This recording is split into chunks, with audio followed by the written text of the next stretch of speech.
A lone carriage rumbles down a dusty forest path. Inside, Irene seethes, calling her new husband a scoundrel under her breath. Meanwhile, at the palace, Prince Caesar makes his grand entrance. Dressed in polished armor, he cuts an imposing figure as the crowd murmurs in awe. They find it impossible to believe this handsome man was once cursed. But Caesar ignores them, his sharp eyes scanning the room. He asks for his wife, demanding to know where she is. Just as an aide responds, a guard announces the arrival of the crown princess. As a guard commands everyone to show respect, Prince Caesar's intense gaze finds her. He reflects on the too long, grueling years he spent away. Through every brutal battle, the only thing that sustained him was the memory of Irene. Every fight, every hardship, it was all for her. A determined smile forms as he realizes he can finally see her again.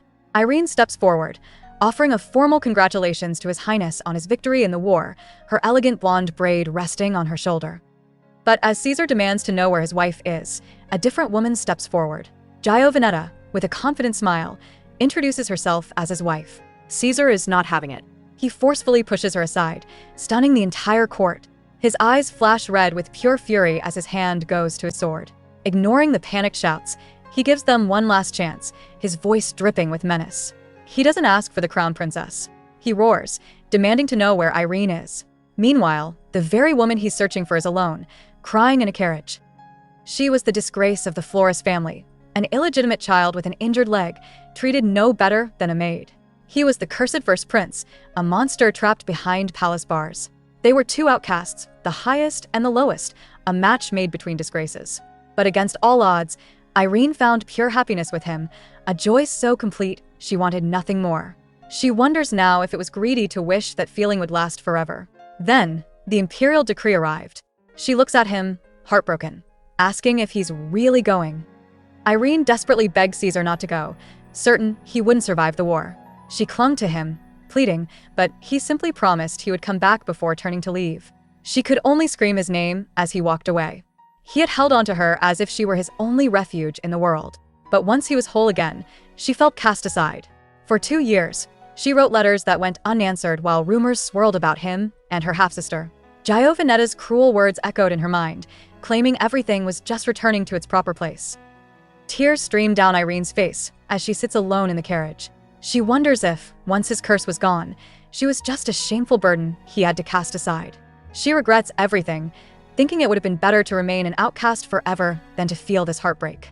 Suddenly, a violent crash shatters the air, throwing her from her seat. Her guard screams that they're under attack. As he orders her to stay put and rushes outside, a terrified Irene can only wonder who is coming for her now. A sudden splash of red hits Irene's face as the sounds of battle rage outside the carriage. Her mind races. Are these simple thieves, or were they sent specifically for her?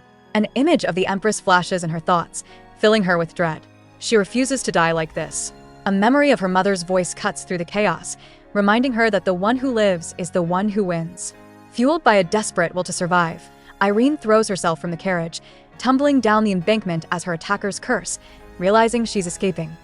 Irene scrambles through the dark woods, her pursuers hot on her trail.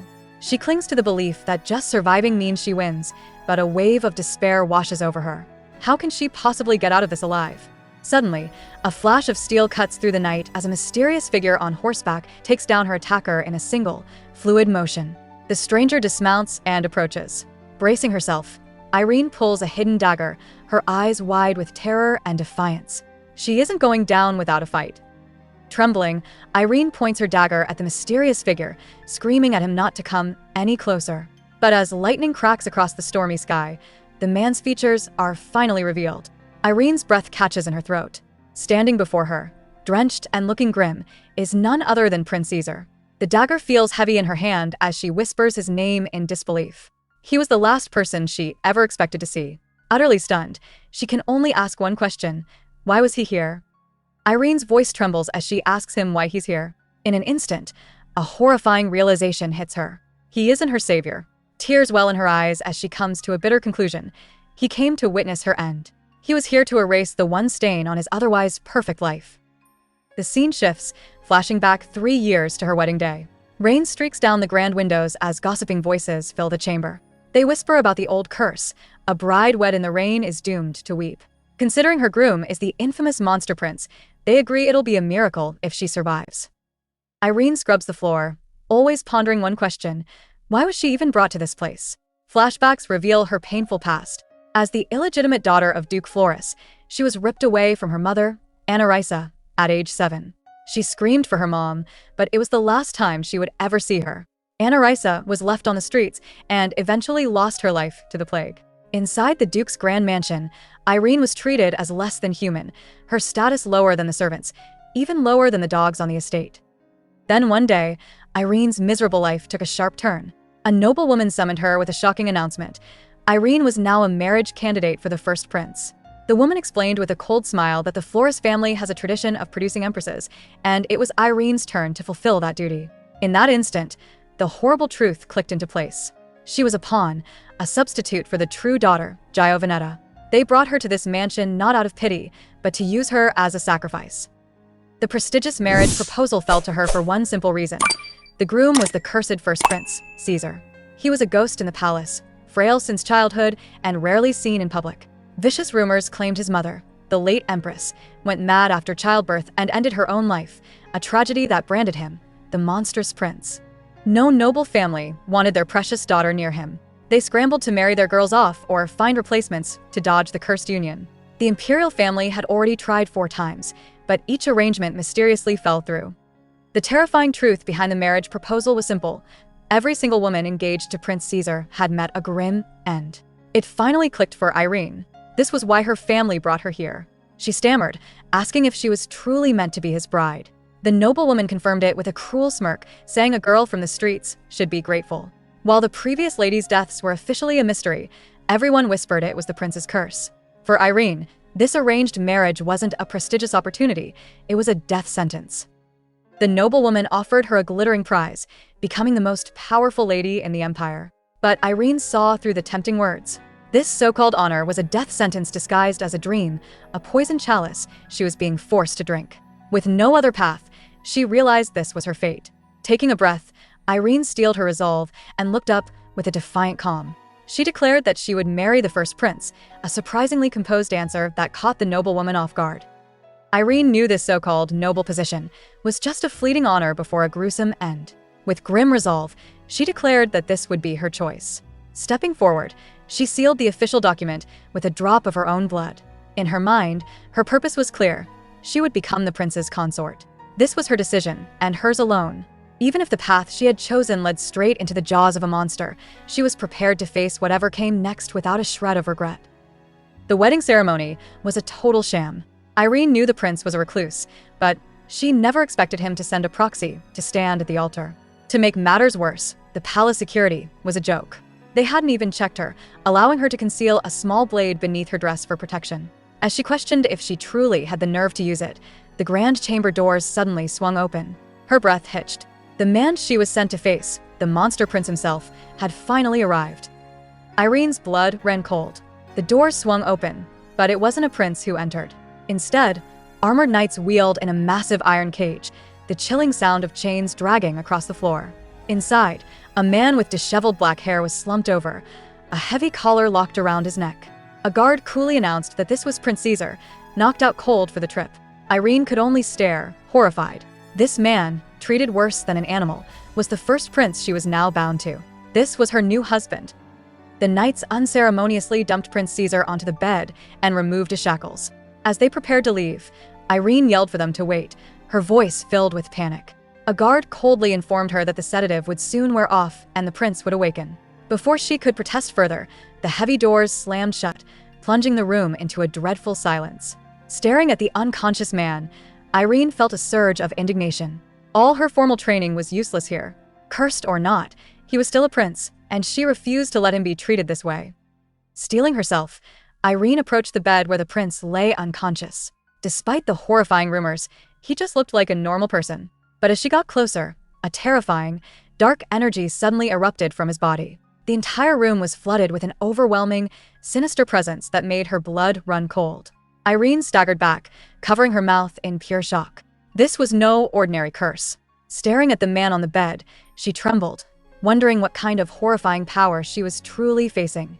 This was the monster everyone warned her about. As moonlight filled the room, the sedative wore off. Prince Caesar's body began to twitch violently on the bed. his hand contorted, the skin turning black and scaly as sharp claws emerged from his fingertips. He grit his teeth in agony before his eyes snapped open, now glowing a terrifying, hellish red. Sharp fangs lined his mouth. With a sudden lurch, the prince sat bolt upright, the monster within him fully awake and unleashed. Staring at the man she married, Irene was completely frozen with fear. Prince Caesar woke up, clutching his head as a wave of agony washed over him. A raw, inhuman scream ripped through the chamber, unleashing a blast of pure power. The shockwave shattered the candelabras, sending them crashing to the floor. The destructive energy faded, leaving the prince panting heavily amidst the wreckage. Across the room, Irene's legs gave out from under her. She collapsed to her knees, trembling as she stared at the man who was no longer just a prince, but a true monster. On the floor, Irene was paralyzed with fear. Outside, a maid winced from the earlier blast, her concern growing as the chamber fell eerily silent. She wondered if the sedative was still in effect. Back inside, Prince Caesar loomed over his new bride, a monstrous figure with glowing red eyes. But in a flash, the dark, suffocating energy around him simply vanished. His destructive rage was gone, replaced by stunned silence. The prince stared down at Irene, completely baffled. The beast within had been calmed, and he had no idea what she did. As Prince Caesar stared in confusion, Irene was trapped in a painful memory. She recalled the noble's cruel whispers, mocking her as the fifth bride sent to perish. Her tormentor, Giovanetta, had offered a twisted wedding gift, a dagger. With a wicked smile, Giovanetta had grabbed Irene's hair, sneering that she was just a snack for the beast. She hissed that if their roles were reversed, she would rather take her own life than suffer the fate that awaited Irene in the prince's chambers, a final attempt to shatter her spirit. Trapped in her memories, Irene accepted the bitter truth. Her family had discarded her. She was supposed to perish, either by her own hand or at the claws of the monster prince. Giovanetta's cruel words replayed in her mind, urging her to give in to despair. But her tormentor was dead wrong. Irene had never once given up on life, always struggling to survive through constant neglect. Staring at the monster before her, her resolve hardened. She would never turn that dagger on herself. She was a fighter. Clutching the dagger, Irene found her resolve, believing that the one who survives is the strongest. With trembling hands, she screamed at Prince Caesar to stay away from her. The prince, taken aback, questioned her command. She warned him not to move closer, but in a blinding flash, he was right in front of her. He snatched the dagger from her grip. Before Irene could even process what happened, Caesar pressed the sharp blade against his own neck. She stared in absolute horror, demanding to know what he was doing. As Prince Caesar pressed the dagger to his neck, Irene desperately asked if he was truly going to harm himself. Suddenly, a brilliant blue light exploded from her. The prince let out a pained scream, recoiling violently as if he'd been struck. He crashed to the floor, writhing in what looked like absolute agony. Irene stood frozen, completely baffled by his reaction. It wasn't the rage of a monster she was seeing. Looking at him curled up on the ground, she realized with a shock, he was terrified. But of what? A massive clap of thunder rattles the entire room. Irene watches the prince on the floor, and a crazy idea pops into her head. Could the legendary monster prince actually be afraid of a storm? Caesar is curled up and shaking, completely terrified. Irene is baffled. This man, rumored to be a fearsome beast, is trembling from a little bit of thunder. As he struggles to understand what's happening, Irene's hand gently reaches out and touches his cheek. He looks up, stunned by her sudden, gentle gesture. Looking at the trembling prince, Irene had a revelation. He wasn't a monster, just a frightened beast. She softly told him it was all right, and the storm couldn't hurt them. Shockingly, he responded, weakly asking if they were okay. Believing she was finally getting through, Irene promised him that everything would be fine. But her reassurance was cut short by a pained scream. A dark, sinister energy erupted from Caesar's body, and Irene watched in horror as his hand twisted and warped into a monstrous, black claw. Her attempt to help had backfired. Consumed by the curse, Prince Caesar groaned in agony. Irene pleaded with him to calm down, but her words were lost on him. He spotted the fallen dagger and desperately crawled towards it, fighting for control. Just as his fingers brushed against the weapon, his other hand, now a monstrous black claw, slammed down and stopped him. In a violent burst of movement, he lunged back, pulling Irene into a crushing embrace. Trapped and terrified in the beast's arms, she felt a sharp sting as his claws dug into her hand. The curse racks Prince Caesar's body as he crawls across the floor. He spots a dagger, seeing it as his only escape from the agonizing pain. His fingers inch closer, almost reaching the weapon. But his monstrous, black claw slams down, stopping his own hand from grabbing the blade. Losing the fight for control, the beast within lunges, pulling Irene into a crushing embrace. She cries out as his sharp claws dig into her hand, trapping her against the tormented prince who can only let out a pained, animalistic snarl. The prince's face warps into a monstrous visage, scales crawling across his skin and fangs sprouting from his lips. Irene realizes in horror that his appearance has changed completely. Pinned to the floor, she desperately tells him to let go, but his glowing red eyes are locked onto the wound his claws left on her hand. He lifts her injured hand towards his face. A wave of terror washes over her as she understands his intent. He's not just holding her, he's trying to consume something from her injury.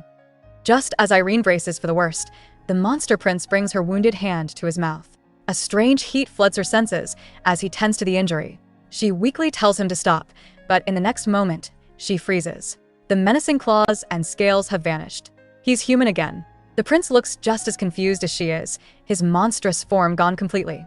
Staring at his now human features, Irene realizes with a jolt that something within her seems to have calmed the beast.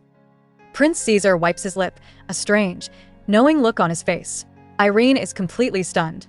She realizes he's not a monster, but more like a huge, untamed beast. Suddenly, the prince collapses from exhaustion, his head falling right into her lap.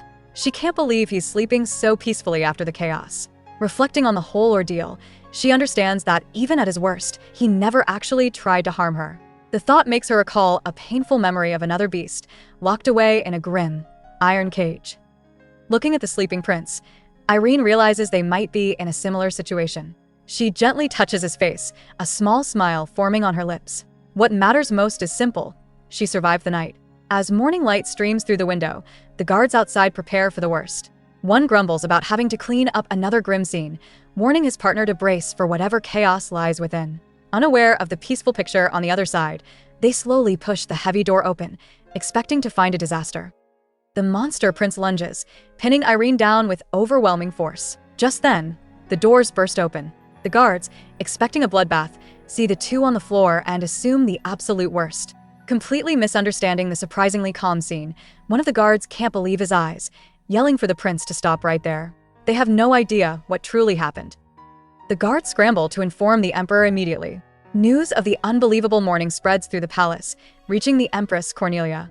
Her aide confirms the report. The first prince and his bride survived their wedding night. Irene only suffered a minor scratch. Elsewhere, a blood-soaked Matthias still La Rosa trembles in disbelief upon hearing she's alive. But the empress isn't shocked. Instead, a slow, menacing smile graces her lips. She finds this unexpected development very amusing, her own plans clearly taking an interesting turn. Empress Cornelia's history is one of ruthless ambition. She was the emperor's mistress for years, only securing her title after the first prince's mother died. Her own son, Matthias, struggled for decades to be recognized as royalty. Now, her aide carefully asks what should be done with Irene. With a chilling smile, Cornelia gives a shocking order.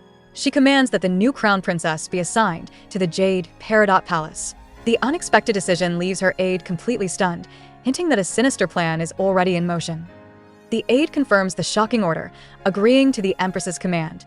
As Empress Cornelia viciously stabs a pomegranate with her fork, she asks for the new girl's name. She casually remarks that everyone before her met their end so quickly it's hard to keep track of them all. The aide silently wonders if Irene could be the one to finally take the empress's place. A cruel smile spreads across Cornelia's lips as she gives a final, ominous order. Tell the new princess she's been invited to have tea with her soon. A priest rushes in, overcome with joy and proclaiming it a miracle. He's stunned that the prince is truly alive, giving all the credit to Irene's special lineage. While he celebrates, Irene silently acknowledges that everyone, including herself, fully expected her to perish. A maid then presents a basket containing the undeniable proof from their wedding night. The priest announces that with this physical evidence, their union is officially validated. No one can possibly deny that their marriage is legitimate and binding. A single tear of relief rolled down Irene's cheek. For the first time in a long while, she finally felt safe. But that fragile peace was shattered when she arrived at her new home. The head maid, Elda, escorted her to a dilapidated, forgotten tower covered in dust and cobwebs, the residence personally arranged by the empress. Elda acknowledged how sudden everything had been for the new princess. Seeing Irene's horrified silence, the maid cautiously asked if her highness disliked the accommodations, knowing full well what a wreck the place was. Elda expected the new princess to be furious, but Irene's reaction was anything but predictable. With a sharp smile, she declared that she liked the rundown tower. Turning to the stunned head maid, Irene asked her to convey her deepest thanks to the empress for taking such good care of her. Completely thrown off, Elda could only formally address her as the crown princess and suggest she get some rest. But the moment she was alone, Irene's strong facade crumbled. She collapsed onto the dusty bed, utterly exhausted from pretending to be okay. Lying on the dusty bed, Irene let out a long sigh of exhaustion. She thought to herself that this palace was nothing special. But honestly, compared to the horrible treatment she received back at House Flores, this rundown tower felt like a modest improvement. Her thoughts were interrupted as the head maid stepped forward, carrying a bucket. Formally addressing her as the crown princess for the first time, Elda announced that she would attend to Her Highness's bath. Stunned by the unexpected show of service, Irene could only utter a small sound of surprise. Irene firmly refused the maid's offer, stating she would bathe herself from now on. Elda simply acknowledged the order and left the room. The moment the door clicked shut, Irene's composure crumbled as she recalled a painful memory. But as she dipped her foot into the water, a mysterious white light began to emanate from her skin. Later that evening, she sat alone at a massive dining table laden with an extravagant meal. Confused by the empty seat across from her, she asked one of the maids about the crown prince's whereabouts. The maid informed Irene that the prince would arrive soon, explaining that this palace was their shared residence. Irene steeled her resolve. No matter how cursed he was, Prince Caesar was still the heir to the kingdom. As long as she had his backing, she would be safe. Just then, an attendant announced his arrival. The heavy doors swung open, and Irene rose to greet him. But she froze, paralyzed by a sudden, terrifying vision of heavy chains. Her heart pounded as an ominous dragging sound echoed from the dark doorway. The sound was no illusion. Knights dragged Prince Caesar into the dining hall, his body wrapped in thick, heavy chains. A cage-like muzzle covered his mouth, muffling his pained groans. Irene was speechless, utterly horrified that a person, could be treated this way. A female attendant brandishing a viciously spiked weapon stepped between them, warning Irene to stay back. Suddenly, Caesar strained against his bonds with monstrous strength. The knights shouted in alarm as the prince let out a pained, furious roar that shook the very foundations of the room. The prince explodes with raw power, throwing the heavily armored knights back. Their commander screams at them to hold Caesar down, but his strength is overwhelming. As a guard restrains Irene, she cries out in horror, begging them to stop the cruel display. The prince thrashes violently against his bonds, his hands clawing at the painful muzzle locked over his face. He lets out a guttural growl of pure agony and rage. With a final, desperate surge of force, the chains binding him begin to strain and shatter, sending his captors flying. The guards scrambled to overpower Prince Caesar, their commander shouting for them to restrain him again. Chains rattled loudly as they struggled to bind the thrashing prince. Irene watched, frozen in utter disbelief at the brutal scene unfolding before her. As the chaos continued, the lead guard stepped in front of her. He delivered a chilling warning not to touch the muzzle or the chains if she valued her safety. Then, with a grim look, he presented her with another menacing object, implying her role in this cruel ritual was about to begin. The head guard announced her departure, and the heavy doors slammed shut, sealing Irene inside. She was finally alone with Prince Caesar. He knelt on the cold floor, a defeated figure still bound by heavy chains and a cruel muzzle, while a lavish feast lay untouched between them. Irene trembled, a cold sweat breaking out as the horrific reality of her situation crashed down on her. This wasn't a wedding dinner, it was something far more twisted. She could only stare in disbelief, wondering what kind of monstrous ritual she had been forced into. Irene's blood ran cold as she stared at the horrifying scene before her. Prince Caesar was bound in thick chains, his face locked behind a cruel metal muzzle. Her eyes widened as she noticed the fresh, angry marks across his chest. A sickening realization hit her. Those weren't there this morning. This brutal treatment was recent. Looking from the muzzled prince to the lavish, untouched feast, she was struck by the sheer cruelty of it all. How was he supposed to eat in this condition? This wasn't a wedding, it was a cage. The guard presented Irene with a metal tray. Her eyes fell upon the contents, chunks of raw meat and a pair of cold tongs. The horrifying purpose behind this meal slammed into her. They expected her to feed the muzzled prince like a caged animal. A wave of nausea and disgust washed over her as she stumbled back, her body trembling from the sheer cruelty of it all. As a sharp pain shot through her, she grit her teeth, her shock hardening into resolve. Looking directly at the prince, she called out his name. Ignoring the guard's cold warning not to touch the muzzle, Irene's resolve hardened. This was inhumane. Gathering her courage, She moved closer to the prince and told him she was taking the mask off. But the moment her fingers grazed the cold metal, Caesar's body convulsed. A deep growl rumbled from his throat as he thrashed violently against his chains, his entire frame radiating pure agony. Undeterred by his violent reaction, Irene held on tight, her voice steady as she tried to soothe him, promising that everything was going to be okay. With a sharp click, the metal muzzle came free. For a tense moment, Irene and Prince Caesar just stared at each other. Trying to calm him, she offered a small smile and asked if he was okay now. But her relief vanished in an instant. The prince suddenly stumbled back, his body convulsing in a new wave of torment. Irene cried out his name, completely bewildered by the sudden change. A dark power erupted from within him, and he let out a raw scream, his whole body shaking in agony. The prince's outburst is cut short by a cold warning from the guard. He tells Irene not to touch the chains for the safety of everyone nearby, a statement that makes her blood run cold. The guard then offers a small blue vial, telling her to throw it at Caesar if he loses control. But before she can even process the horrifying instruction, Caesar lunges forward. He grabs her, pulling her close to his chest. A pained groan escapes his lips as he clutches her tightly, his body shaking from an intense internal struggle. Irene trembles, clutching the vial the guard gave her as Prince Caesar groans in her arms. A single tear traces a path down his cheek, his red eyes filled with unspeakable torment. She desperately tries to soothe him, promising that everything will be okay. But her words are useless. A violent power erupts from the prince as he lets out an agonized scream. He clutches his head, the curse overwhelming him completely, before his body finally gives out and he collapses to the stone floor. Irene can only scream in horror at the sight. Just when she thinks it's over, Prince Caesar lurches back to his feet, a low growl escaping his lips as dark energy crackles around him. Irene freezes, her hand gripping the vial. She remembers the image of the guards overpowering him, treating him like a monster. A horrifying thought strikes her.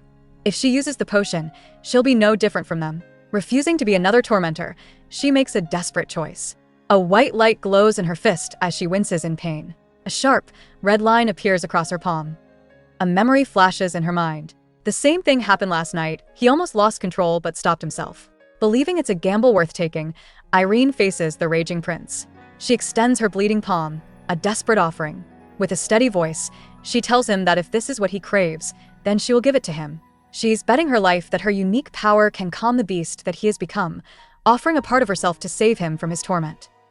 Prince Caesar, lost to the curse, growls at the sight of her offering. He lunges forward, yanking Irene into a rough embrace and bringing her arm to his lips. Irene flinches, a pained sound escaping her as she endures the sharp sensation. She braces for the worst, clutching her chest as her gamble plays out. Suddenly, the monstrous energy fades from the prince. His body goes limp, and he slumps against her, exhausted. His red eyes, now clear and focused, look up at her as he savors the last of her life force. The dark energy recedes, and Prince Caesar kneels before her, his sanity restored. Irene stares, her mind racing. So this was the answer to his curse. She panics, realizing the political firestorm this secret could ignite. Flustered, she yanks her hand back, insisting that's enough. But the monster is gone. The man who looks up at her is the prince, his red eyes now piercing and aware. He rises and leans in, their faces inches apart. His intense gaze pins her in place, leaving her breathless and overwhelmed by their sudden proximity. Irene panics and yanks her hand away, telling him it's enough. But the moment of relief is short-lived. Prince Caesar suddenly lurches forward, pulling her into a tight, desperate embrace. He buries his face against her neck, and Irene freezes, calling his name in confusion. Her mind races with a terrifying question. Is the monster still in control? Raw panic sets in as she feels the sharp pressure of his fangs against her skin. Overwhelmed, she weakly pleads for him to stop, her voice barely a whisper against his hold. Panic surges through Irene as Prince Caesar pins her down. His hold is iron-tight, leaving her completely helpless. He buries his face against her neck, an intense, overwhelming presence.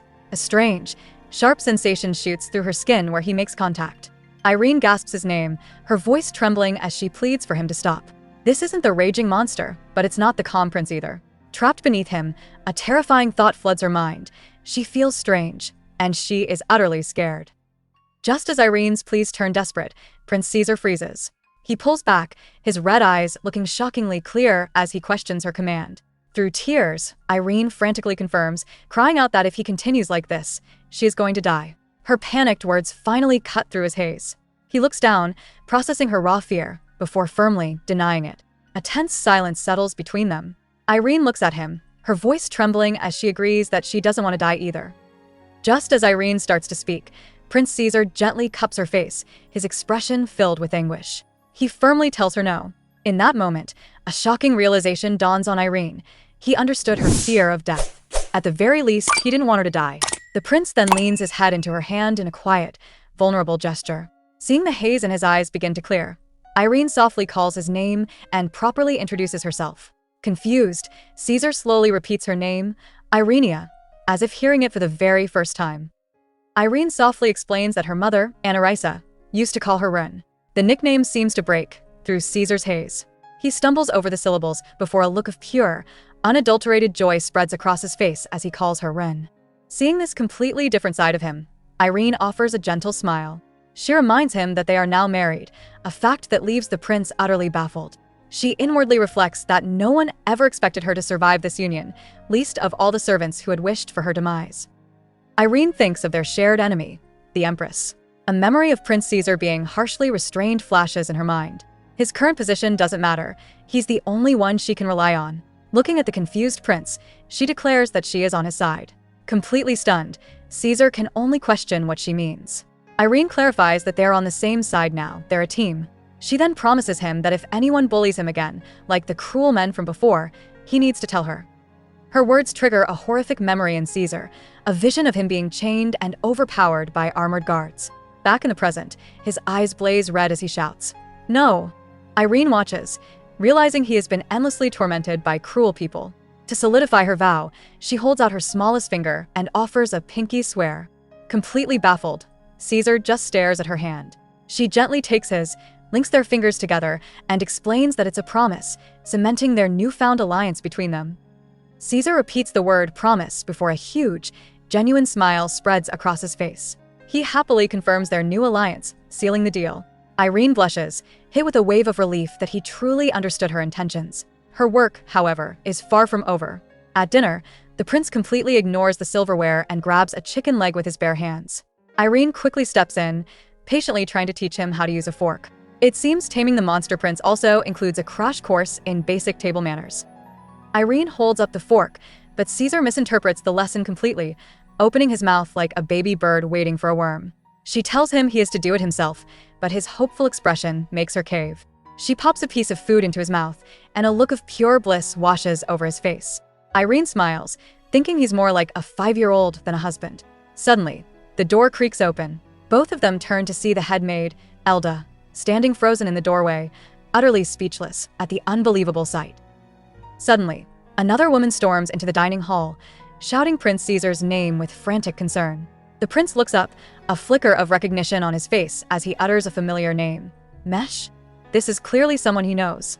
Irene, caught off guard, asks the stranger to identify herself. The gray-haired woman quickly apologizes for her rude interruption. With a polite posture, she formally introduces herself as Mercedes Aranzo, a loyal aide in service of His Highness. Another key player has just entered the scene. As Prince Caesar stares blankly, Irene cautiously asks the unexpected guest for her name. The older woman offers a sincere apology for her sudden appearance. With a polite bow, she introduces herself as Mercedes Arancho, a loyal servant of His Highness. She explains that she has been the prince's nurse for many years and came as quickly as she could after hearing they had moved palaces. Irene is taken aback. This isn't just some aide who wandered in. This is the woman who practically raised the monster prince. Mercedes reveals that the prince has grown incredibly sensitive lately, so much so that the knight stopped using medicine or restraints. Furious, Irene demands to know how his loyal nurse could have let his condition get this bad. But before she can finish, Mercedes breaks down. With tears in her eyes, she confesses that she was powerless to stop Her Majesty. Irene stands frozen. A horrifying realization washes over her. The Empress is the one behind Prince Caesar's suffering. This whole time it was her doing. Mercedes wipes a tear from her eye, her voice filled with disbelief. She asks Irene the one question on her mind. How did she do it? The prince has never listened to anyone before, not even her, the woman who raised him. He's been rejecting everyone's help lately. Irene freezes, a terrifying memory flashing in her mind. The prince, lost to his curse, and her own hand offered to him. She panics. There's absolutely no way she can tell this kind woman the truth. She calmed the monster prince with her own blood. Irene panics, realizing no one would believe her anyway. If word got out she used some kind of dark magic, they would accuse her of witchcraft. A terrible memory flashes in her mind, a witch trial she saw as a child. A noble woman was condemned, paraded through the streets, and subjected to a slow, agonizing end in the public square. The memory of the flames is a grim reminder of her own potential fate. Telling the truth isn't just an option, it's a death sentence she can't afford. Mercedes notices Irene's troubled expression and asks if she's alright. Internally, Irene is freaking out, determined to keep her secret safe. She tries to play it cool, saying it's nothing. But then, Caesar's hand shoots out and grabs her arm. He looks at her with genuine worry, calling her name softly. Stunned that he noticed her anxiety, Irene quickly assures him she's fine. This sweet moment makes Mercedes tear up, realizing the prince actually cares for his new wife.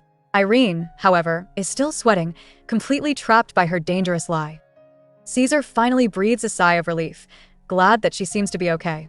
Later that night, Irene tries to get some rest, but her peace is short-lived. The head maid, Elda, enters with some stressful news. Irene has to attend a tea party with the empress tomorrow. Irene's eyes fly open in disbelief. The announcement sends a wave of anxiety through her. She had just dealt with the empress, and now she has to face her all over again. A cold sweat breaks out as she dreads what new scheme Cornelia is plotting. Just as Irene tries to process the empress's scheme, her bedroom door flies open. A shadowy figure suddenly grabs her by the ankle, yanking her forward. She screams, scrambling to see who it is. Her eyes widen in disbelief. It's Prince Caesar, kneeling at the foot of her bed.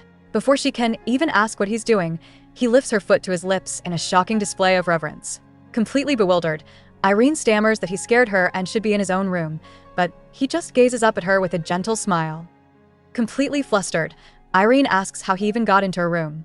She internally admits that she can't bring herself to send him away. He explains that it's cold on the floor. Looking up at her with an impossibly bright smile, Caesar asks if he can get in the bed. After a moment of shock, Irene agrees. Without hesitation, he leaps under the covers beside her. She tells herself it's fine since they're married.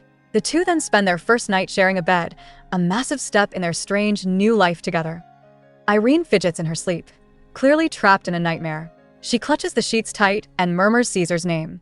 Hearing her, Caesar can't help but smile. He thinks about how long it's been since he's felt another person's warmth. Deciding to act, he gently pulls her closer. He tells her they'll sleep better if they hug. Agreeing softly, he whispers her name, Run. Nestled safely in his arms, Irene finally drifts into a deep, peaceful sleep, her worries melting away in the darkness.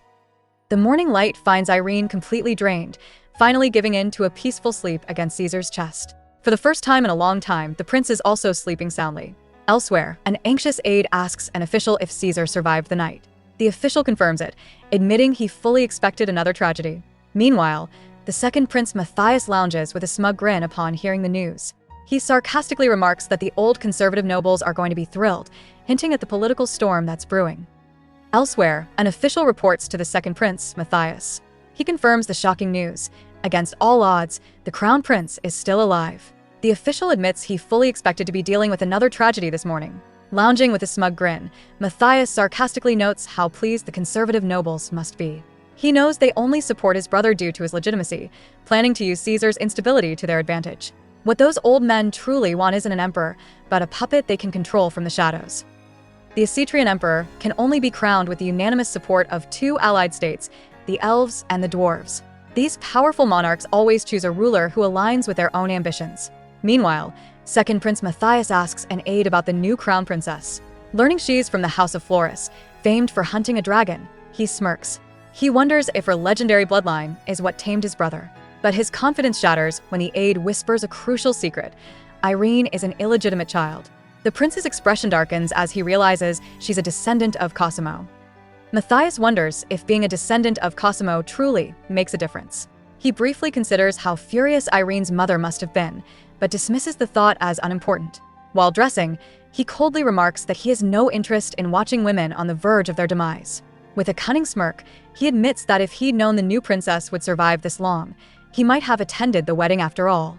He concludes that they will meet soon enough. Elsewhere, a furious woman shrieks, demanding someone confess the truth immediately. Irene is thrown into a chaotic nightmare. A terrified maid stands accused, surrounded by shadowy figures pointing their fingers.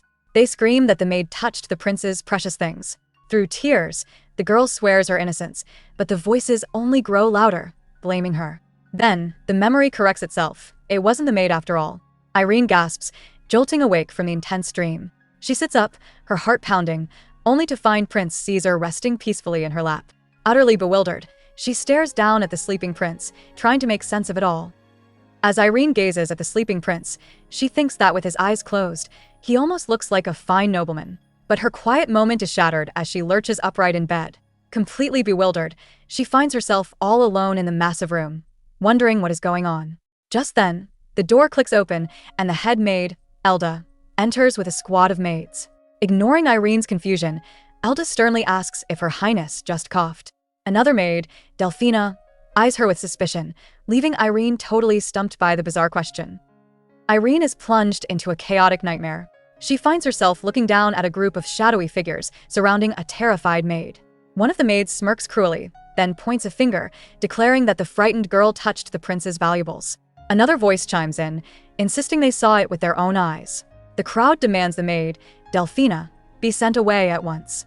Irene is totally overwhelmed by the sudden commotion, completely unable to understand what is happening in this bizarre scene. Irene has had enough of this nonsense. She snaps, demanding to know what this rudeness is all about. With a sharp glare, she points a finger straight at the head maid, Elda, and orders her to explain the situation. While another maid sneers about Irene's supposed lowborn status, Elda stammers out her report. She claims another servant saw Delphina touching the prince's valuables. But as they speak, Irene calmly puts the pieces together. She recognizes the malicious look in their eyes all too well. This is a setup. Irene stares them down, and it all clicks. That malicious look is painfully familiar. It's the same one she endured back at the House of Fiori. Whispers followed her everywhere, branding her as the Duke's illegitimate daughter, born from a common maid. Because of her status, she was treated worse than any servant. While other maids could earn their freedom and dream of a future, she was completely trapped. The Fiori name wasn't a blessing, it was a leash that kept her bound to a miserable life for over a decade. Irene sees right through their little game. This is a classic hazing ritual, a setup so perfect you can't even tell if anything was actually stolen. She turns her ice-cold gaze on the head maid, Elda, and flips the script. Irene reminds her that managing the master's valuables is the head maid's job. Elda is completely stunned as Irene calls her extremely rude for failing to manage the items, neglecting her subordinates, and causing a scene. When Elda tries to deflect blame back onto Delphina, Irene shuts her down, stating she's talking about Elda's failures. A sly smirk forms on Irene's face. She might not have a powerful family backing her, but what does she really have to fear? After all, she's the wife of the monster prince. With newfound confidence, she demands to know who assigned these maids to her. The head maid, Elda, tries to use another noble's authority, stating it was Countess Elvira's order. But Irene flips the script, declaring Elda's arrogance is dishonoring the very countess she serves. The maid is left completely speechless, stunned by Irene's bold power move. A wicked smirk plays on Irene's lips. She may be a woman with no backing, but what does the wife of the notorious monster prince truly have to fear? With newfound confidence, she grabs the head maid, Elda, by her collar. The maid is completely stunned. Irene tells her that if she isn't the one to be feared, then she will personally report every bit of insolence directly to the countess. The other maids stare in terror, realizing they picked a fight with the wrong princess. Irene promises to show them a fear they've never known. The threat works instantly. The head maid, Elda, completely panics, grabbing Irene's sleeve while confessing it was all her foolish mistake. As Elda begs for forgiveness, Irene recalls the mockery she faced from the staff on her rainy wedding day. A cold resolve sets in.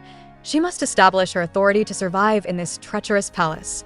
Seeing this shift, the terrified maids all drop to their knees, desperately pleading for the crown princess to forgive their insolence. Just as the maids grovel, the head maid Elda tries to regain some control. She asks Irene if she intends to cause an even bigger commotion, telling her to stop this disgraceful behavior and leave quietly. But Irene's cold stare shows she's not finished. Suddenly, panic erupts again. One of the maids rats out another, screaming that Delphina was the one who touched the princess's jewelry. The accused maid, Delphina, flinches in terror as all eyes turn to her. For Irene, this accusation triggers a sudden and important memory. Irene freezes. This entire situation feels disturbingly familiar, just like a dream she had the night before. A shocking vision flashes through her mind, Delphina getting struck hard across the face for her crime. The memory is so vivid, Irene begins to question her own sanity. Is she losing her mind? Or is her dream actually coming true? Pushing aside the confusion, her eyes narrow with resolve. She points to a nearby maid and commands her to go outside and fetch a knight at once. The terrified maids are left completely stunned. Irene then orders the rest of the maids to stay exactly where they are. Just as commanded, a knight in full armor appears, asking if Her Highness called for him. But Irene's attention is already laser-focused on someone else. She turns and points directly at the trembling Delphina. The maid flinches, stammering in fear. With ice in her voice, Irene gestures toward the girl's apron, demanding to know what she has hidden inside its pocket. Delphina looks down in absolute horror, her face draining of all color. Delphina desperately clutches her apron, swearing there's nothing inside. Unmoved, Irene orders the knight to check the pocket. As he reaches forward, he pulls a large, glittering piece of jewelry not from Delphina, but from the maid who first accused her. The knight is stunned. Irene calmly reminds everyone that they all blamed Delphina. With a cold smile, she asks a simple question. If Delphina was the thief, then why was the jewelry found in the other girl's pocket? The head maid stares in absolute shock, unable to utter a single word. With a piercing glare, Irene declares that theft is a serious crime that will be strictly punished. She points to the guilty parties and orders the knight to take them all for interrogation. As the maids are dragged away begging for forgiveness, the innocent Delphina tearfully thanks Irene for saving her. Irene knows that if she hadn't realized it was a setup, Delphina would have been the one punished. After dismissing the girl, Irene retreats to her bedroom and sits heavily on the bed, struggling to process the day's unbelievable events. Exhausted from the day's drama, Irene realizes what she truly needs is an ally she can trust. Just then, a sleepy voice calls her name. She turns to find Caesar awake, his red eyes focused on her. As Irene reaches out, he gently catches her hand and presses it to his cheek, nuzzling into her touch with a faint blush. Seeing him so unexpectedly gentle and vulnerable, Irene's heart aches. She can't help but wonder just how much suffering this prince had to endure to be so starved for simple kindness. Irene realized that when things got tough, Caesar's only defense was to act out. Gazing at him, she made a silent promise to change that. Their fates were already intertwined, and she knew what she had to do for both their sakes: surround herself with trustworthy people. Her first move would be to talk to the empress. Just then, a knock echoed through the room. It was Mercedes, Caesar's aide. Surprised by the sudden visit, Irene invited her to come inside, wondering what the loyal aide could possibly want. Mercedes explains she was looking for Caesar, since he wasn't in his room. Her eyes widen when she sees the prince clinging to Irene, burying his face in her shoulder. Flustered, Irene tries to push him away, telling him to stop, but he doesn't move. Visibly surprised by their closeness, Mercedes interrupts with urgent news. She announces that they have a tea time scheduled with Her Majesty the Empress this afternoon. The sudden summons leaves Irene completely stunned, a new wave of worry washing over her as Caesar holds her tight. Despite her shock at the Empress's sudden summons, Irene quickly saw it as an opportunity. It was the perfect chance to ask for permission to recruit new servants she could actually trust. Later, the head maid, Elda, approached her, and Irene braced for a scolding about the day's drama. But Elda did the opposite.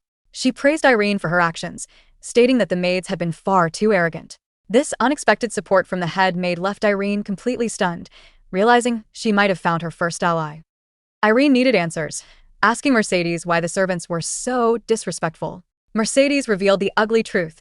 They all served Countess Elvira and acted with the Empress's authority.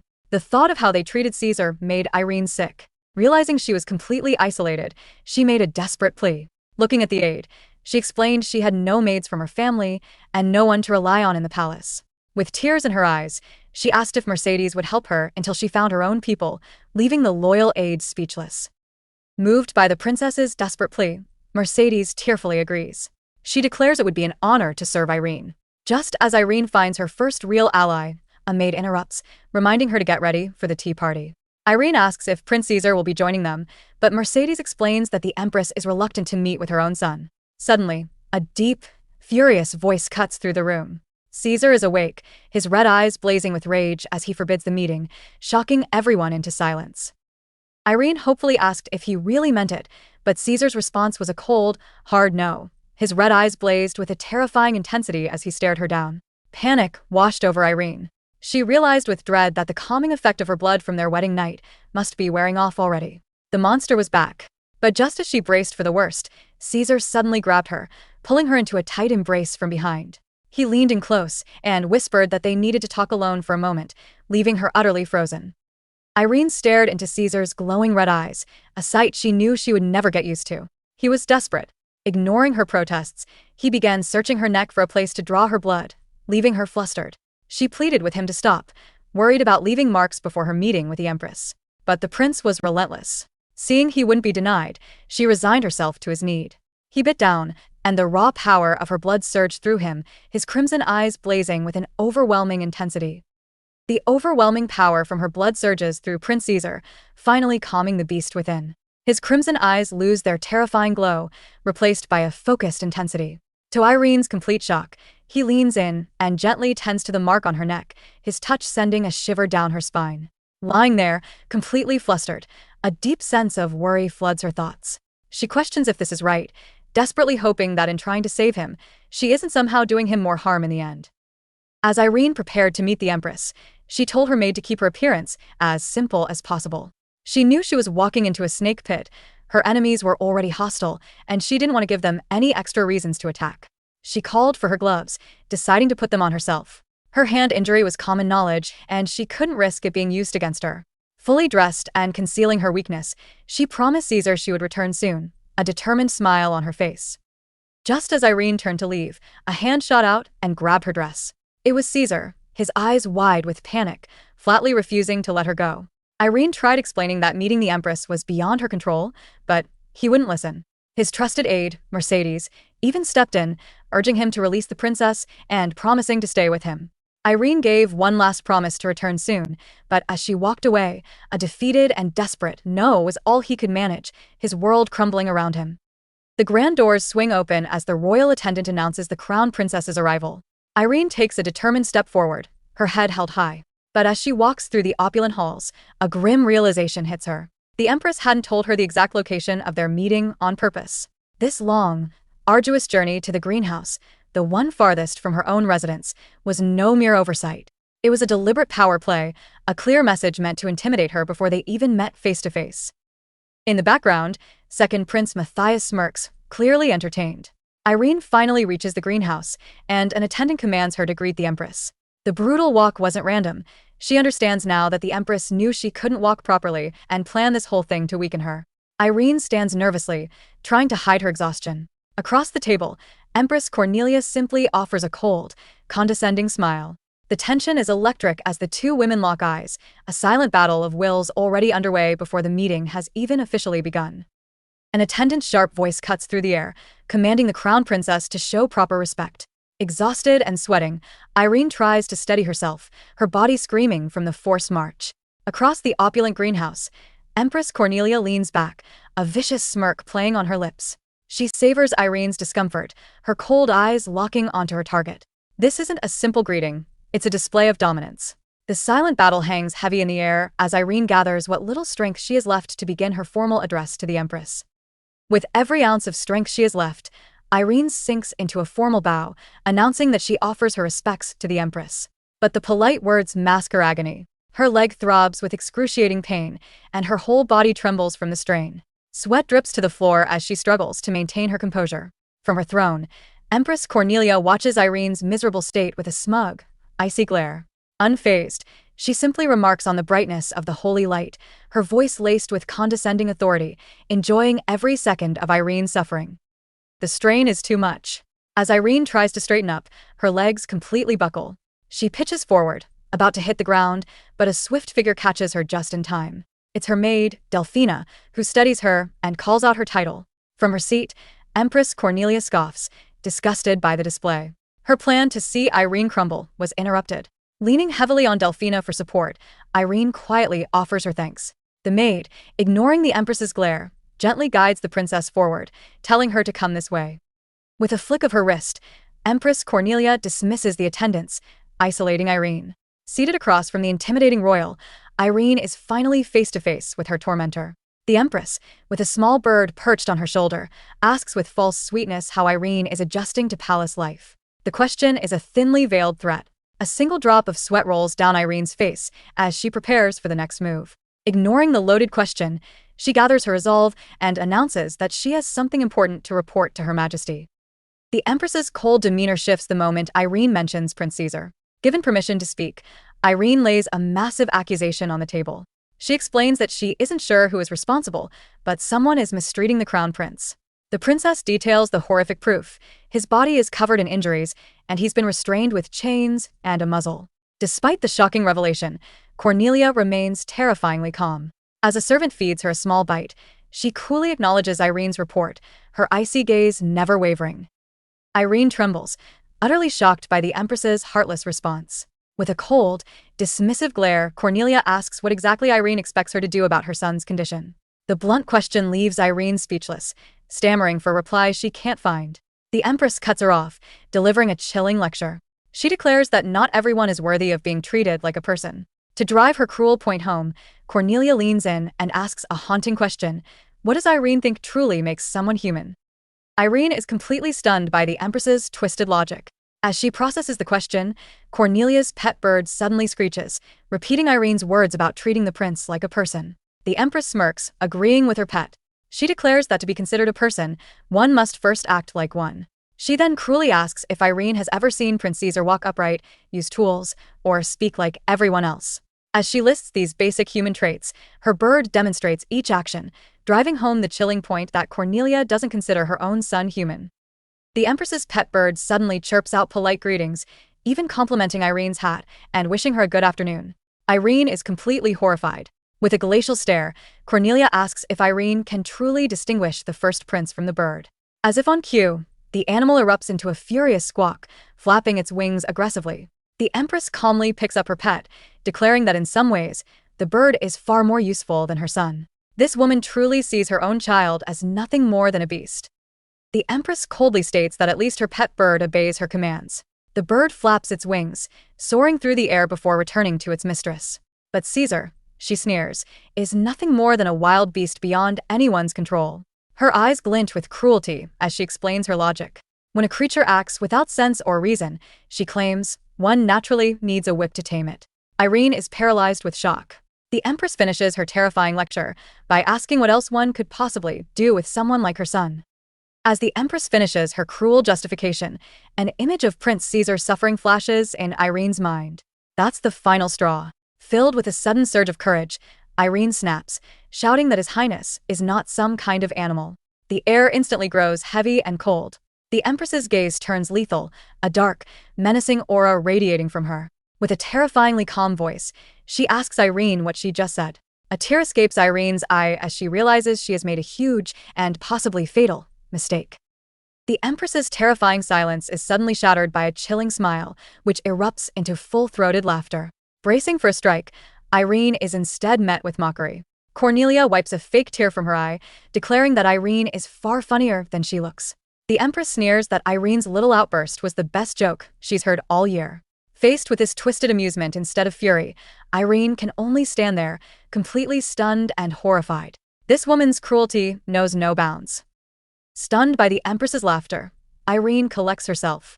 She quietly agrees that what His Majesty said was true, leaving Cornelia utterly confused. Irene's mind flashes back to Prince Caesar. He is different. She remembers the night he completely lost control, the way his hand transformed into something monstrous and his eyes burned with a feral light. It was undeniable. His condition was truly a curse. But as she recalls the terrifying transformation, she knows there's a part of the story this cruel woman is completely missing. But Irene's mind flashes to a different memory of the prince. She remembers his gentle smile and his kind eyes. That person was also Caesar. With newfound resolve, she stares down the Empress and declares that His Highness is definitely human. Cornelia's lips curl into a vicious smirk. She mocks Irene for caring so much about her husband. With pure venom, she says it's only right for a lowborn with no backing to cling to her half-witted man. The insult hangs in the air, leaving Irene completely frozen in shock. Irene realizes the horrifying truth. The Empress and the royal court refuse to see Caesar as human, which means they see her the same way. How can she persuade someone who already sees him as a monster? Clenching her fists, Irene makes a bold proposal. If she can prove Caesar walks on two legs, uses tools, and speaks like a man, will the Empress finally acknowledge him? Cornelia freezes, a wicked smirk spreading across her lips. With a puff of smoke, she scoffs, asking if Irene truly thinks she can tame that beast. The Empress finds Irene's audacity amusing. With a wicked smile, she agrees to the ridiculous proposal. If Irene can actually prove Caesar is human, Cornelia promises to acknowledge her. Not only that, she'll pass down the legendary Azure Flame Dream. Irene is completely stunned. That necklace is an imperial treasure passed down through generations of royal women. The Empress explains the stakes. For Irene to wear that necklace publicly would be an undeniable declaration of Cornelia's official support, a move that could change everything. The sheer weight of the offer leaves Irene speechless. The Empress spells out the massive reward. Success means Prince Caesar won't just be treated as human, he'll become the top contender for the throne. Cornelia's touch sends a shiver down Irene's spine as she confirms this is the recognition she wanted. But the deadline is brutal. Irene has only 3 months until the summer banquet to succeed. The Empress then gives a final, chilling warning. She hates liars, and if Irene tries to deceive her with empty words, she will personally deliver a harsh punishment. Still reeling from the Empress's ultimatum, Irene stumbles through the palace hall, barely caught by her maid, Elda. Suddenly, a smug voice cuts through the air. It's the second prince, Matthias, observing her from afar. He muses that he heard she'd tamed the so-called lunatic, so he expected a much tougher woman. Instead, he finds her disappointingly ordinary. With a heavy, deliberate stride, he steps directly in front of her. Looking down his nose, he pointedly addresses her by her old family name, completely disrespecting her current title as crown princess. She freezes, a sudden realization hitting her. That face, he has the same condescending look as Empress Cornelia. With a smug grin, Matthias asks if she's returning from a meeting with his mother. Irene offers a stiff greeting, but he just scoffs. In a flash, he closes the distance, grabbing her chin and telling her there's no need to be nervous. The disrespect is staggering. Furious, Irene slaps his hand away, sharply reminding him she never gave him permission to use her first name. It seems arrogance runs in the family. Her sharp rebuke only makes the second prince laugh. With a smug grin, he sarcastically asks if sister-in-law would be more to her liking. But his playful mood vanishes in an instant, replaced by a cold, intimidating glare. Irene has had enough of this game and turns to leave, but Matthias lunges forward. He grabs her wrist, yanking her back with surprising force. Crying out, she loses her balance and stumbles backward, falling right into his chest. Trapped against him, Irene looks up in utter shock and alarm. Trapped in his arms, Irene listens in horror as Matthias whispers a chilling warning for her to be careful. She shoves against his chest, demanding he let her go, but he refuses to budge. Instead, he pulls her even closer, leaning down as if to savor her scent. He murmurs that it's just simple curiosity. Then, with a disgusting smirk, he asks an unbelievably insulting question. Does that idiot brother of his even know how to be a proper husband to a woman like her? The sheer audacity is staggering. Trapped in his arms, Irene listens in horror as Matthias whispers a chilling warning for her to be careful. She shoves against his chest, demanding he let her go, but he refuses to budge. Instead, he pulls her even closer, leaning down as if to savor her scent. He murmurs that it's just simple curiosity. Then, with a disgusting smirk, he asks an unbelievably insulting question. Does that idiot brother of his even know how to be a proper husband to a woman like her? The sheer audacity is staggering. Before Irene can process his words, Matthias makes his move. With a sneer, he declares that the lady must have trouble with her legs. He then calls for a palanquin to be brought out.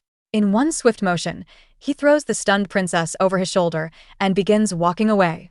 Irene is utterly powerless, her face pale with shock and fear as the second prince carries her off like a prize. His brazen abduction in broad daylight leaves everyone speechless. This maniac has gone too far.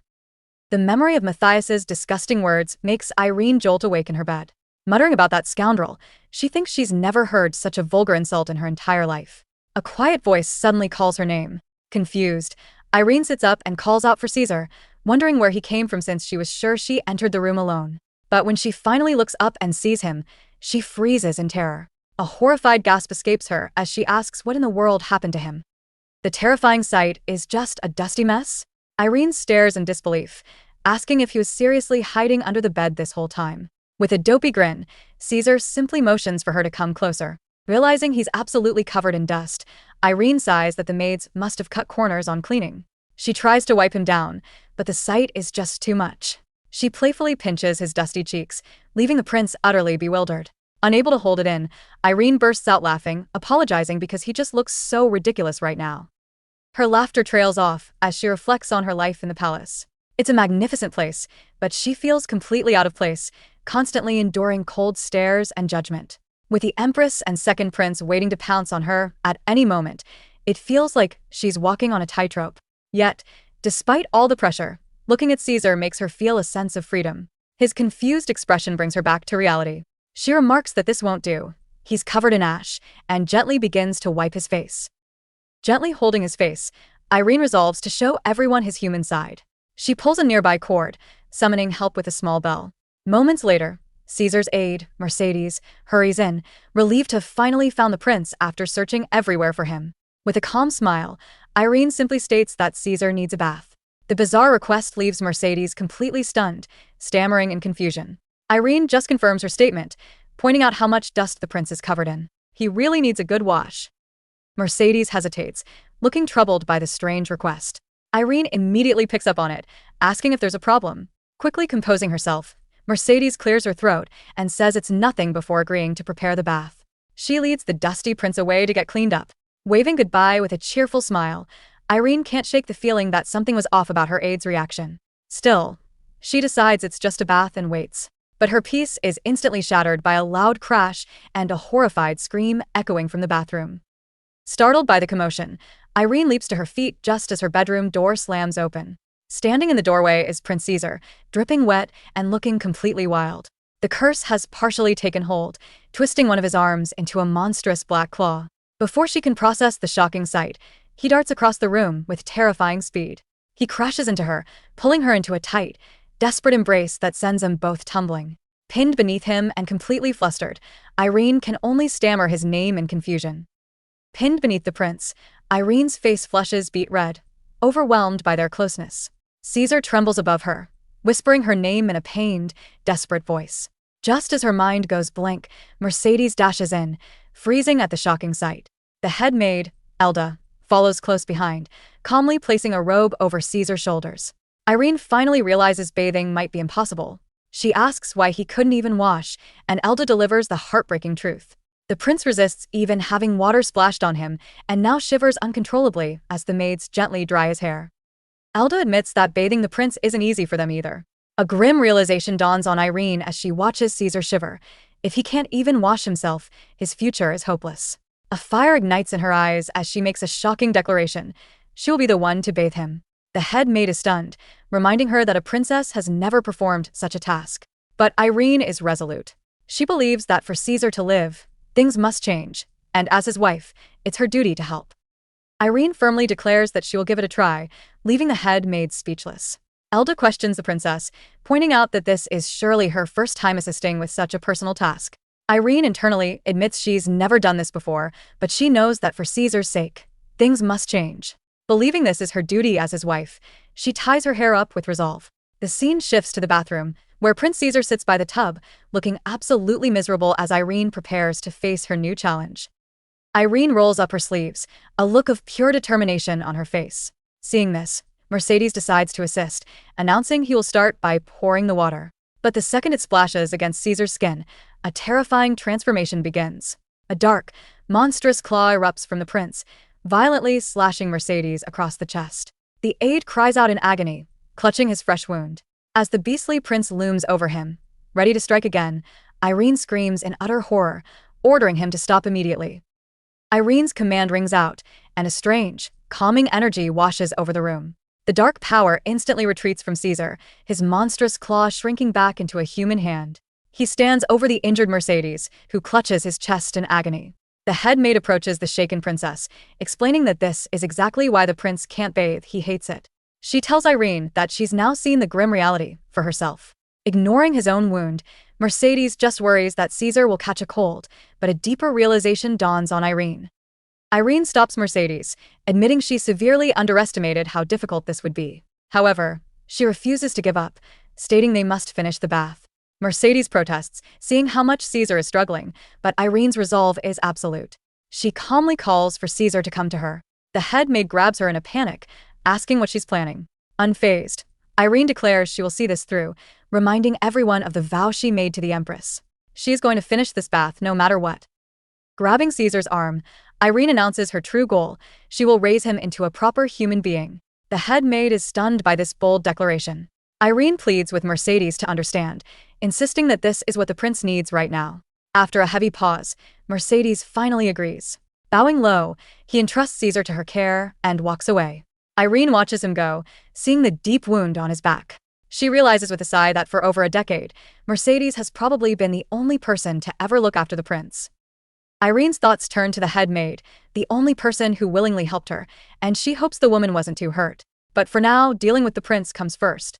Approaching the now calm Caesar, she asks him why he hates baths so much. He stubbornly turns away, shouting that he just doesn't want to. Realizing there must be a deeper reason, Irene tries a gentle approach, explaining how nice and refreshing a bath can be.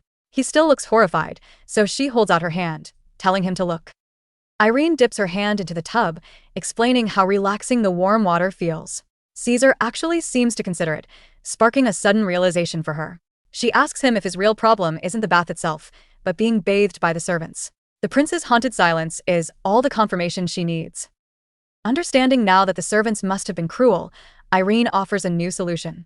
She tells him that if he doesn't want others touching him, he'll have to learn to do it himself, promising to teach him. After a quiet moment, Caesar finally agrees.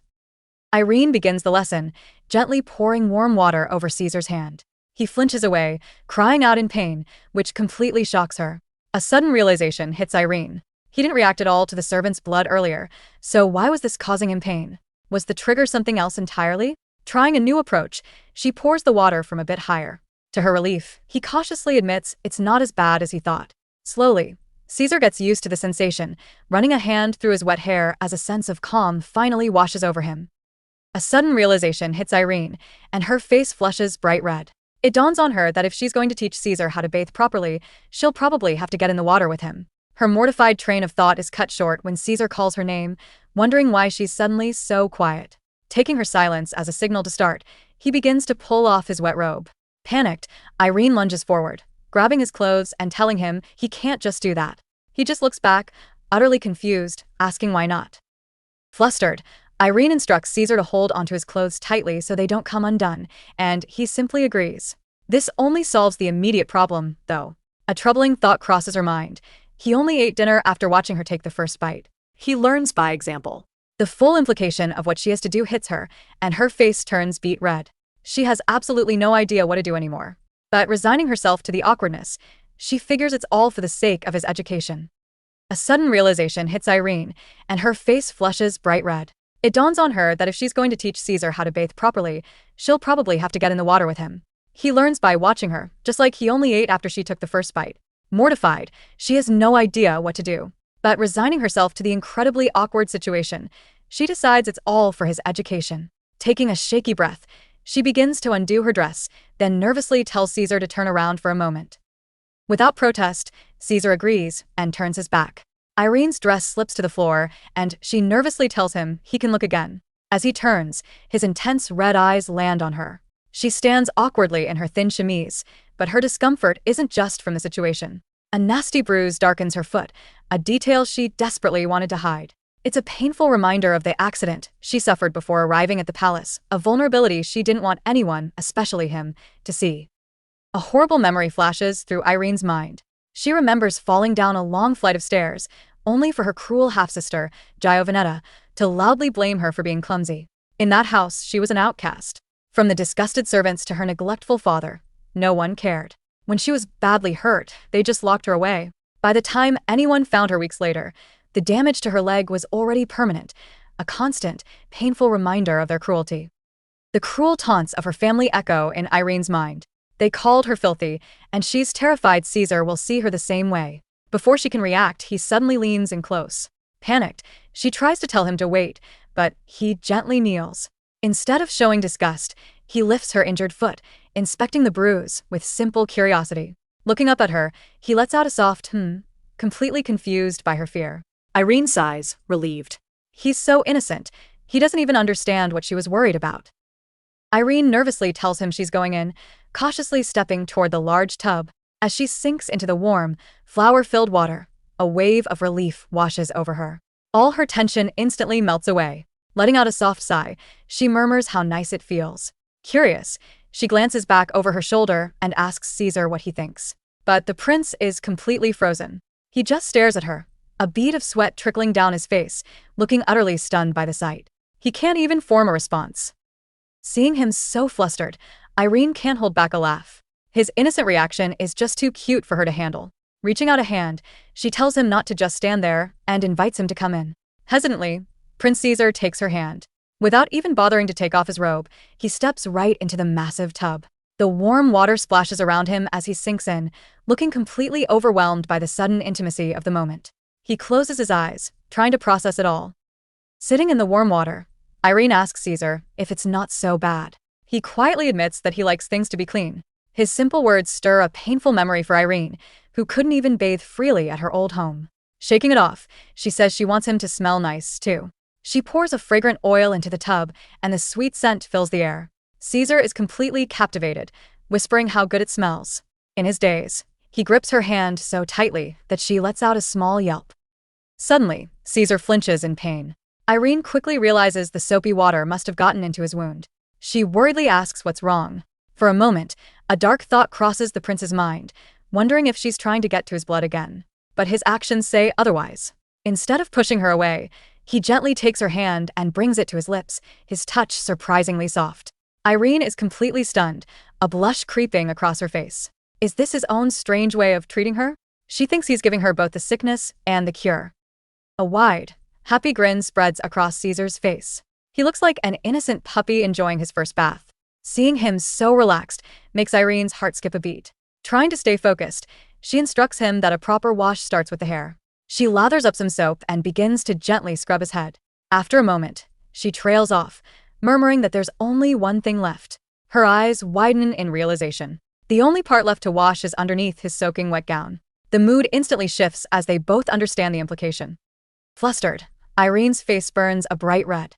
She quickly realizes there's no way she can wash his more private areas. Clearing her throat, she awkwardly tells him he can probably handle the rest on his own. But Caesar isn't having it. With an intense, unblinking stare, he flatly refuses. Before Irene can react, his hand transforms into a dark, monstrous claw. A sharp tearing sound echoes in the bathroom as he rips the front of her dress open. Stunned, she can only cry out his name in utter shock. With her face beet red, Irene awkwardly tells Caesar he can probably handle washing the rest of himself.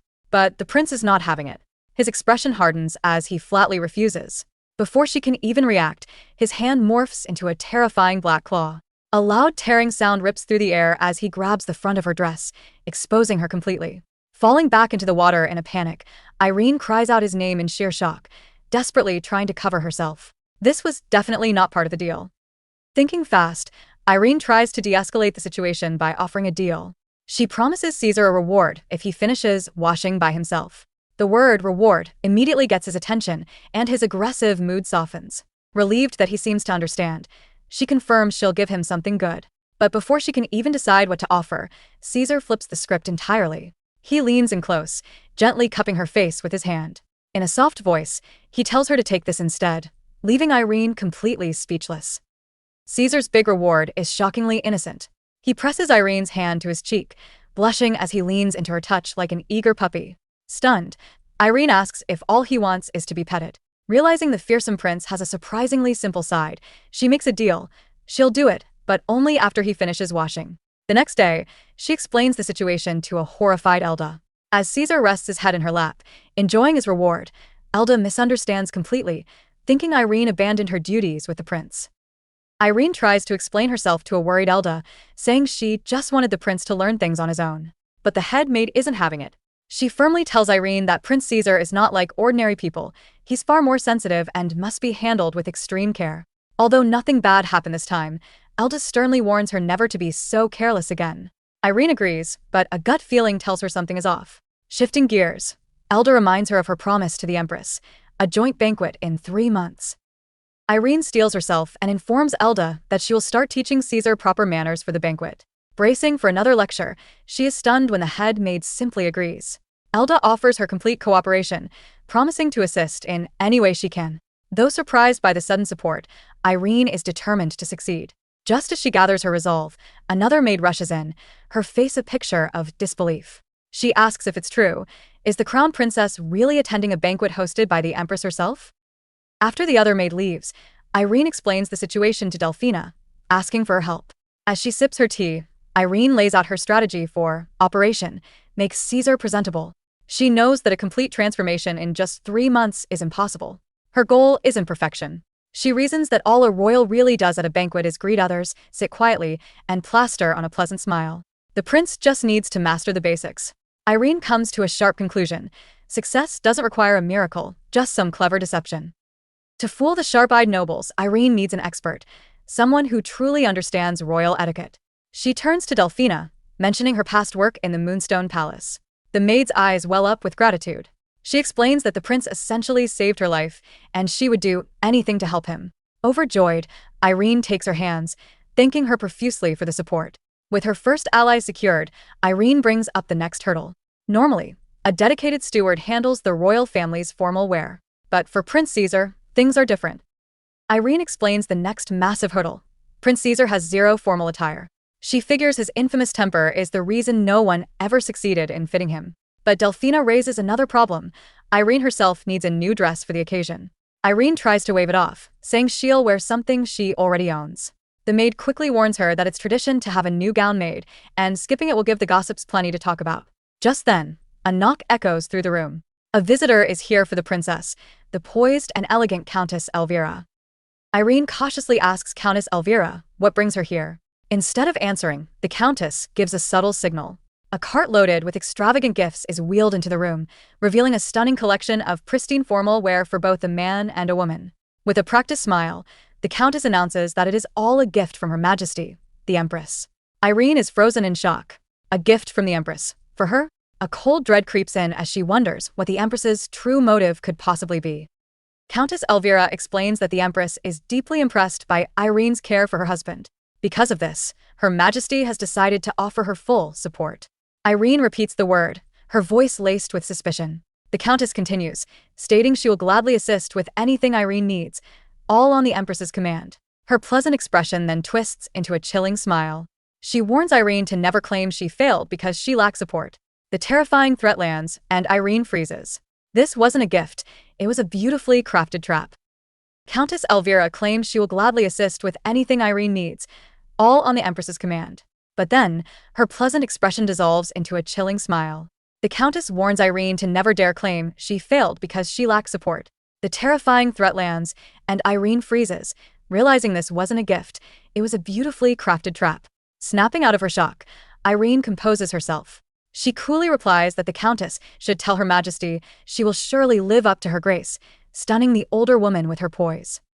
A chilling smirk spreads across Countess Elvira's face. She agrees to Irene's terms, offering a hollow blessing as she departs. Wasting no time, Irene immediately puts the Empress's support to the test. She declares that the current servants are unacceptable, having treated Prince Caesar carelessly. Her first official request as the crown princess is a bold one.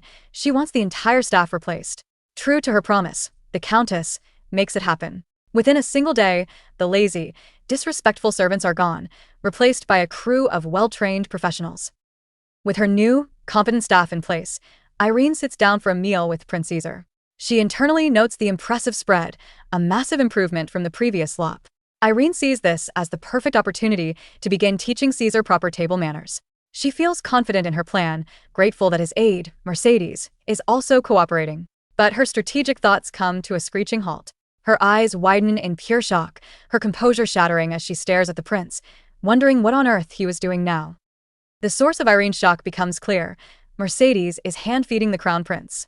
When the aide asks if there's a problem, Irene immediately confronts her, ordering her to stop treating Caesar like a child. Mercedes looks stunned, questioning if Irene is telling her not to help him. She argues that the prince is sensitive and rarely eats this well, especially during a meatless season. His health could suffer otherwise. But Irene stands her ground, insisting that even so, this is going way too far. She will not have him coddled. Mercedes dismisses Irene's concern, confidently stating that the new princess will simply get used to it.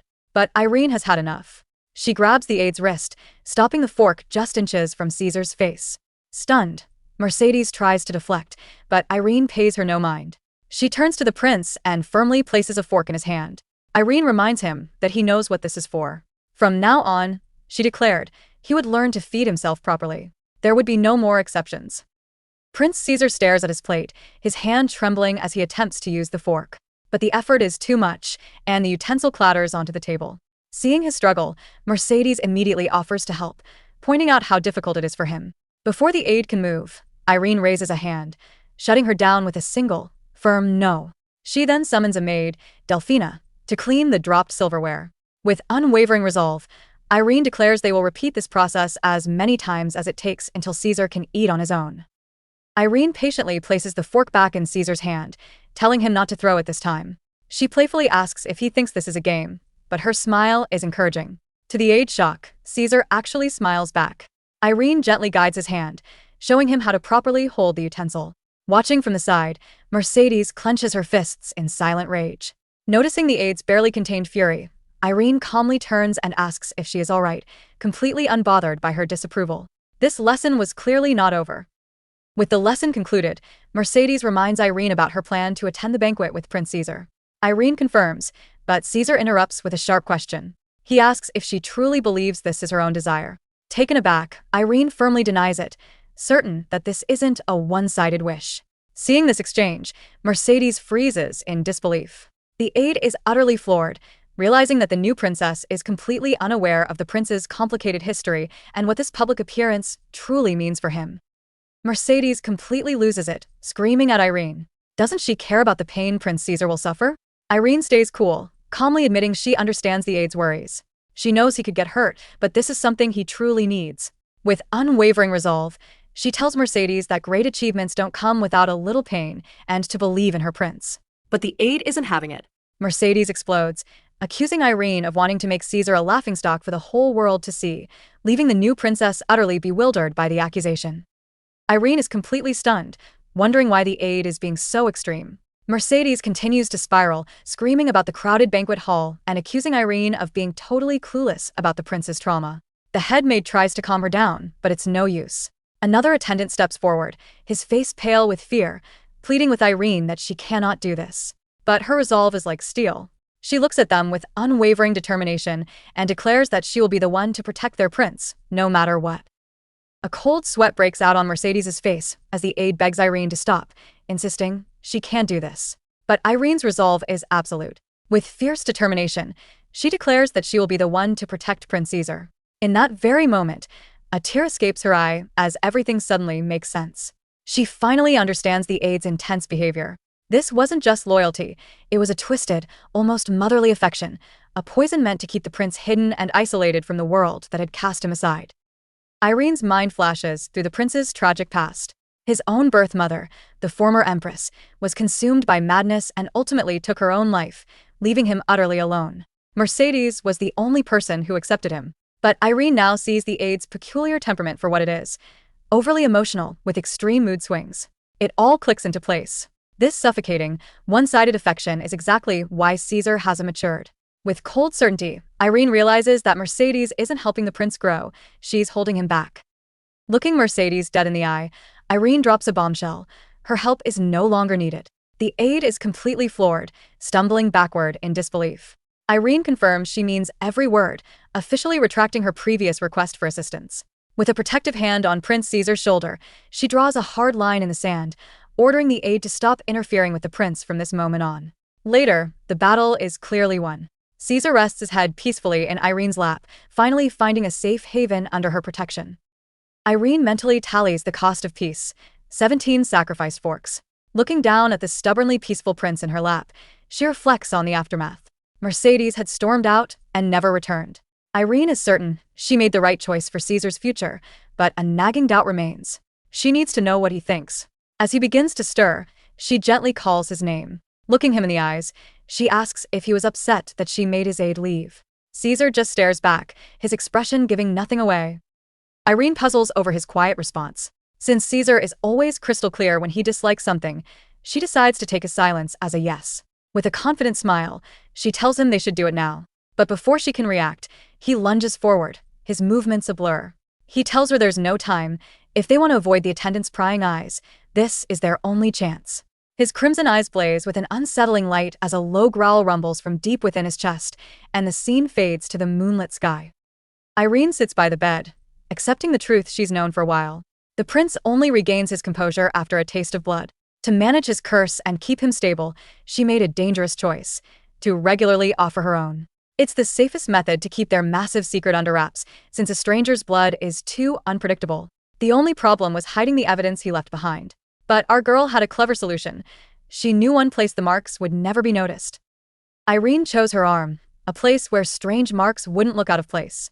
She could always make an excuse for the pain. With a wry smile, she thought that even her useless body had found a purpose. Later, as she watched the now peaceful prince sleeping, he murmured her name, startling her. Could he be sleep-talking? Looking at his serene face, she mused that no one would ever guess he was the cursed prince. Just then, his hand gently reached out in his sleep, his fingers brushing against her hair. Giovanetta accuses Irene, asking if her plan is just a selfish desire. But Irene firmly denies it. Before Giovanetta can argue, Prince Caesar cuts in, stating he doesn't think she's selfish at all. Irene's conviction is unshakable because she's seen fragments of Caesar's tragic life. A vision flashes in her mind of a young prince, treated like a monster and locked away. She knows that isn't where he belongs. Caesar deserves a brighter, warmer life, and she is determined to make that a reality, no matter what it takes. Irene sits by the prince's bed, her conviction absolute.